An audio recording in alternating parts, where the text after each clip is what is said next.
Hi friends, welcome back to Razia's home kitchen. ఈరోజు మన కిచెన్లో బీరకాయ శనగపప్పు కర్రీ ఫ్రెండ్స్. బీరకాయ శనగపప్పు కర్రీ రైస్లోకి, చపాతీలోకి, వేటిలోకైనా చాలా బాగుంటుంది. బీరకాయ శనగపప్పు కర్రీకి కావాల్సిన పదార్థాలు: బీరకాయలు, శనగపప్పు, టమాటో, ఆనియన్స్, అల్లం వెల్లుల్లి పేస్ట్, గరం మసాలా, పసుపు, సాల్ట్, కారం, ధనియాల పొడి, ఆయిల్, కొత్తిమీర.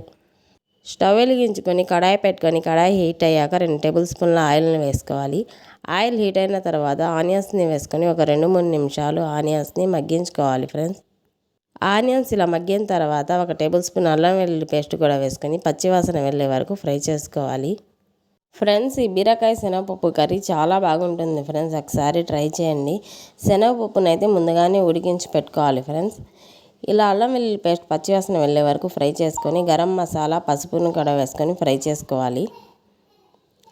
ఇలా 1 నిమిషం ఫ్రై అయిన తర్వాత టమాటాలని కూడా వేసుకొని మగ్గించుకోవాలి ఫ్రెండ్స్.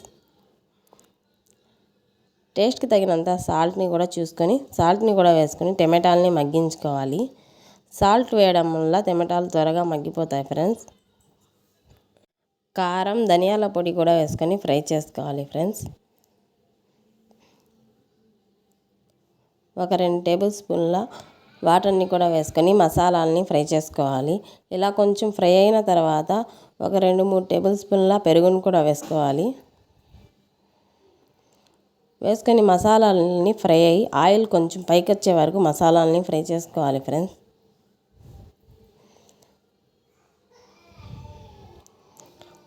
ఇలా ఫ్రై అయిన తర్వాత కొంచెం కొత్తిమీరను కూడా వేసుకోవాలి. మనం కట్ చేసి పెట్టుకున్నటువంటి బీరకాయ ముక్కల్ని కూడా వేసుకోవాలి ఫ్రెండ్స్. వేసుకొని బాగా కలుపుకోవాలి. బీరకాయ ముక్కల్ని వేసుకొని బాగా కలుపుకొని కొంచెం వాటర్ వేసుకోవాలి. కర్రీకి సరిపడినంత వాటర్ని, కొంచెం వాటరే పడుతుంది ఫ్రెండ్స్. బీరకాయలు త్వరగా ఉడికిపోతాయి కాబట్టి కొంచెం వాటర్ పడుతుంది. ఇలా వేసుకొని టేస్ట్కి తగినంత సాల్ట్ని కూడా చెక్ చేసుకొని వేసుకోవాలి ఫ్రెండ్స్. వేసుకొని మూత పెట్టుకొని ఒక 10 నిమిషాలు కర్రీని ఉడికించుకోవాలి. కర్రీ ఇలా ఒక 10 నిమిషాలు ఉడికిన తర్వాత మనం ఉడికించి పెట్టుకున్నటువంటి శనగపప్పును కూడా వేసుకోవాలి ఫ్రెండ్స్. వేసుకొని బాగా కలుపుకొని ఇంకో 10 నిమిషాలు కర్రీని ఉడికించుకోవాలి. కర్రీ ఇలా ఉడుకుతున్నప్పుడు కారం, సాల్ట్ని చెక్ చేసుకోవాలి ఫ్రెండ్స్. ఇక్కడ నాకు కొంచెం సాల్ట్ తక్కువైతే సాల్ట్ వేసుకుంటున్నాను.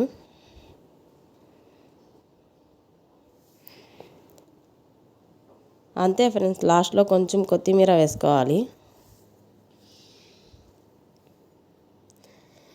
బీరకాయ శనగపప్పు కర్రీ అయితే రెడీ.